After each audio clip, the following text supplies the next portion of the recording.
வாழ்க வையகம், வாழ்க வளமுடன். அனைத்து உறவுகளுக்கும் இனிய வணக்கம். ஆனி மாதமும் ஆடி மாதமும் இணைந்த மாதம் ஜூலை மாதமாகும். சூரிய பகவான் மிதுன ராசியிலும் கடக ராசியிலும் பயணம் செய்யும் மாதம் இதுவாகும். ஆனி மாதத்தில் நடராஜருக்கு திருமஞ்சனமும், ஆடி மாதம் வரும் அமாவாசை முன்னோர்களுக்கு திதி கொடுக்க சிறந்த நாளாகவும் உள்ளது.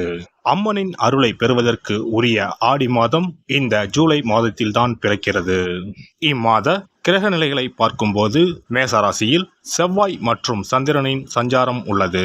ரிஷபராசியில் குரு பகவானும், மிதுன ராசியில் சூரியனும் சுக்கிரனும் இணைந்துள்ளனர். கேது பகவான் கன்னி ராசியிலும், சனி பகவான் கும்பராசியிலும் உள்ளனர். ராகு பகவான் மீன ராசியில் சஞ்சாரம் செய்கின்றார். இம்மாத கிரக பெயர்ச்சி என எடுத்துக்கொண்டால் சுக்கிர பகவான் ஜூலை 6ஆம் தேதி மிதுன ராசியில் இருந்து கடகராசிக்கு செல்கிறார். செவ்வாய் பகவான் ஜூலை 12ஆம் தேதி மேசராசியில் இருந்து ரிஷபராசிக்கு இடப்பெயர்ச்சி ஆகின்றார்.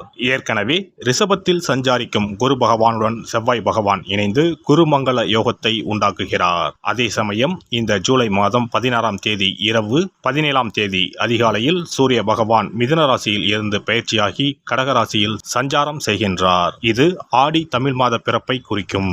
ஜூலை 19ஆம் தேதி புதன் பகவான் கடகராசியில் இருந்து சிம்மராசிக்கு பெயர்ச்சியாகின்றார். சுக்கிர பகவான் ஜூலை 31ஆம் தேதி சிம்ம ராசிக்கு பெயர்ச்சியாகின்றார். சந்திர பகவான் ஜூலை 1ஆம் தேதி அஸ்வினி நட்சத்திரம் மேசராசியில் இருந்து தன் பயணத்தை ஆரம்பிக்கிறார். இந்த கிரக பெயர்ச்சி மற்றும் சஞ்சாரத்தால் உங்கள் வாழ்வில் ஏற்படக்கூடிய சுப மற்றும் அசுப பலன்கள் என்ன என்பதனை பற்றி காண்போம். உங்கள் வாழ்வில் வளமும் நலமும் செல்வ செழிப்பும் பெற்று வாழ்வில் உயரிய நிலையை அடைய எல்லாம் வல்ல எம்பெருமானை வேண்டி விரும்பி கேட்டுக்கொள்கிறேன். கடகராசி அன்பர்களே, இந்த மாதம் வீண் செலவுகள் குறையும்.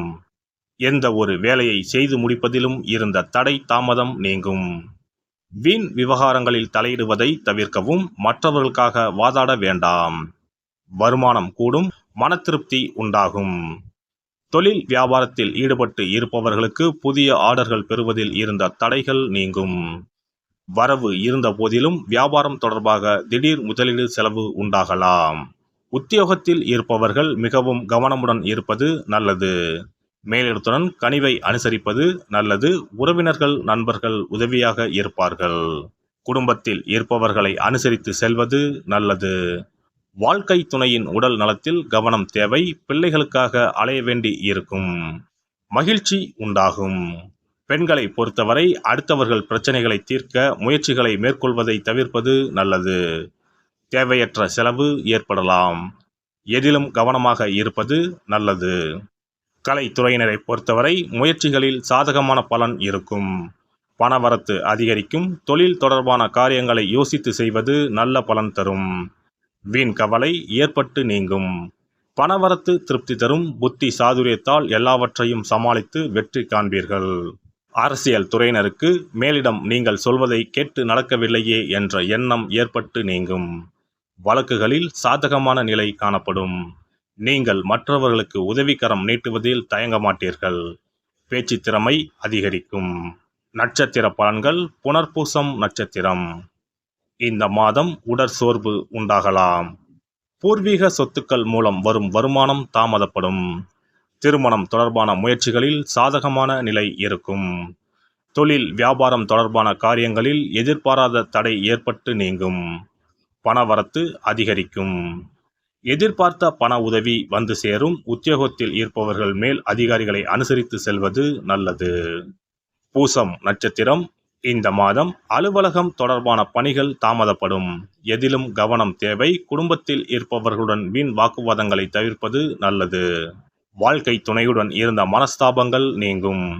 நண்பர்கள் உறவினர்கள் வருகை இருக்கும். பிள்ளைகள் நலனில் அக்கறை காட்டுவீர்கள். ஆயுள்யம் நட்சத்திரம். இந்த மாதம் வீண் வாக்குவாதங்களை தவிர்ப்பது நல்லது. கடும் முயற்சிகள் நல்ல பலனை தரும். செலவுகள் அதிகரிக்கும். சாதகமான சூழ்நிலையே காணப்படும். குடும்பத்தில் மகிழ்ச்சி நிலவும். மற்றவர்களுக்கு உதவி செய்ய வேண்டும் என்ற எண்ணம் உண்டாகும். விட்டு சென்ற நண்பர் மீண்டும் வந்து சேர்வார். அதனால் மகிழ்ச்சி உண்டாகும். திங்கள் கிழமையில் ஆதி பராசக்தியை வழிபடுவதால் காரிய தடைகள் நீங்கும். மன அமைதியை தரும். குல தெய்வத்தையும் இஷ்ட தெய்வத்தையும் ஒரே நாளில் சென்று தரிசித்து வாருங்கள். காரியங்களில் இருந்த தடைகள் விலகும். தொழில் வியாபாரம் சிறப்பாக நடைபெறும். சிறப்பு தொகுப்பு. ஒரு வெற்றிலை இருந்தால் உங்கள் துன்பங்களில் இருந்து விடுபட முடியும் என்றால் நம்ப முடிகிறதா? ஆம், உங்கள் ராசிக்கும் வெற்றிலை பரிகாரம் இருக்கிறது. அவற்றிற்கான வழிபாட்டு முறைகள் பற்றி காண்போம். பண்டிகை, திருவிழா, வீட்டில் விசேஷம் என்றால் வெற்றிலை பாக்கு வைத்து உறவினர்களை அழைப்பது வழக்கம். வெற்றிலையும் பாக்கும் மகாலட்சுமியின் அம்சங்களாகும். 12 ராசிக்காரர்களுக்கும் வெற்றிலையின் மூலம் பரிகாரம் செய்ய கவலைகள் தீரும் என்பது நம்பிக்கை. வெற்றிலையின் நுனியில் லட்சுமியும், நடுவில் சரஸ்வதியும், காம்பில் பார்வதி தேவியும் வசிக்கின்றனர். மகாவிஷ்ணுவும், பிரம்மாவும், சிவனும், சுக்கிரனும் கூட வெற்றிலையில் வாசம் செய்கின்றனர். எனவேதான் பூஜை மற்றும் திருமணம் சுபமாக நடக்க வேண்டும் என்பதற்காக வெற்றிலை பாக்கு படைக்கப்படுகிறது. துன்பம் விலக உங்க ராசியின்படி இந்த மாதிரி வெற்றிலை பரிகாரம் செய்யுங்கள். வெற்றிலை பரிகாரத்தில் எல்லோரும் ஒரே மாதிரியான பரிகாரத்தை செய்தால் பலன் தராது. அவரவர் ராசிக்கு தகுந்தபடி சில இஷ்ட தெய்வங்களையும் சில கிரக தெய்வங்களையும் பொறுத்து உங்களுடைய பரிகாரத்தை மாற்றிக்கொள்ள வேண்டும். அப்போதுதான் உங்களுக்கு என்ன கஷ்டமோ அது சரியாக நீங்கி உங்களுக்கு நல்ல பலன்கள் கிடைக்கும். உங்களுடைய ராசியின்படி வெற்றிலையில் குறிப்பிட்ட கிழமையில் பரிகாரம் செய்தால் உங்கள் துன்பம் விலகும், பிரச்சனைகள் தீரும். மேசராசி அன்பர்கள் செவ்வாய்க்கிழமைகளில் வெற்றிலையில் மாம்பழம் வைத்து முருகப்பெருமானுக்கு நெய்வேத்தியம் செய்துவிட்டு அந்த பழத்தை உண்டால் அனைத்து கஷ்டங்களும் நீங்கும். ரிஷபராசி அன்பர்கள் செவ்வாய்தோறும் வெற்றிலையில் மிளகு வைத்து வழிபாடு நடத்தினால் துன்பங்கள் அனைத்தும் தீரும். மிதுன ராசி அன்பர்கள் புதன்கிழமைகளில் வெற்றிலையில் மிளகு வைத்து இஷ்ட தெய்வத்தை வழிபடவும். பின்னர் அதையே பிரசாதமாக சாப்பிட்டால் துன்பங்கள் எல்லாம் நீங்கும். கடகராசி அன்பர்கள் வெள்ளிக்கிழமை தோறும் வெற்றிலையில் மாதுளை பழத்தை வைத்து காளியை வழிபாடு செய்து பின்னர் அந்த மாதுளை பழத்தை சாப்பிட்டால் துன்பங்கள் நீங்கும். சிம்மராசி அன்பர்கள் வியாழக்கிழமைகளில் வெற்றிலையில் வாழைப்பழத்தை வைத்து இஷ்ட தெய்வத்தை வழிபடலாம்.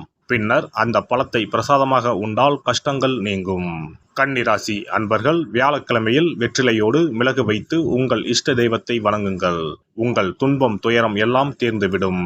துலாம் ராசி அன்பர்கள் வெற்றிலையில் கிராம்பு வைத்து உங்கள் இஷ்ட தெய்வங்களை வழிபட்ட பின் அதை உண்டால் அனைத்து துன்பங்களும் நீங்கும். விருச்சிக ராசி அன்பர்கள் வெற்றிலையில் பேரிச்சம்பழம் வைத்து செவ்வாய்தோறும் உங்கள் இஷ்ட தெய்வத்தை வழிபட்டால் துன்பங்கள் நீங்கும். தனுசு ராசி அன்பர்கள் வெற்றிலையோடு கற்கண்டு வைத்து வெள்ளிதோறும் இஷ்ட தெய்வத்தை வழிபட்டு பின்னர் கற்கண்டை சாப்பிட்டால் துன்பங்கள் விலகும். மகர ராசி அன்பர்கள் வெற்றிலையோடு அச்சு வெல்லம் வைத்து வெள்ளிதோறும் காளியை வழிபட்டால் துன்பங்கள் துயரங்கள் நீங்கும். கும்பராசி அன்பர்கள் வெற்றிலையோடு நெய் வைத்து சனிக்கிழமைகளில் காளி தெய்வத்தை வழிபட்டால் உங்கள் துன்பங்கள் எல்லாம் தீரும். மீனராசி அன்பர்கள் வெற்றிலையோடு சர்க்கரை வைத்து ஞாயிறு தோறும் இஷ்ட தெய்வத்தை வழிபட்டால் துன்பங்கள் எல்லாம் விலகும். எல்லாம் வல்ல இறையருளால் நீங்களும் உங்கள் அன்பு குடும்பமும் உடல் நலம், நீலாயுள், நிறை செல்வம், உயர் புகழ், மெய்ஞானம் ஓங்கி வாழ்க வளமுடன். இந்த வீடியோ பதிவு உங்களுக்கு பிடித்திருந்தால் லைக் பண்ணுங்க, கமெண்ட் பண்ணுங்க, ஷேர் பண்ணுங்க, மறக்காம சப்ஸ்கிரைப் பண்ணுங்க, பக்கத்துல இருக்கிற பெல் பட்டனை கிளிக் பண்ணுங்க. நன்றி, வணக்கம். ஓம் நமச்சிவாய, சிவாய நம.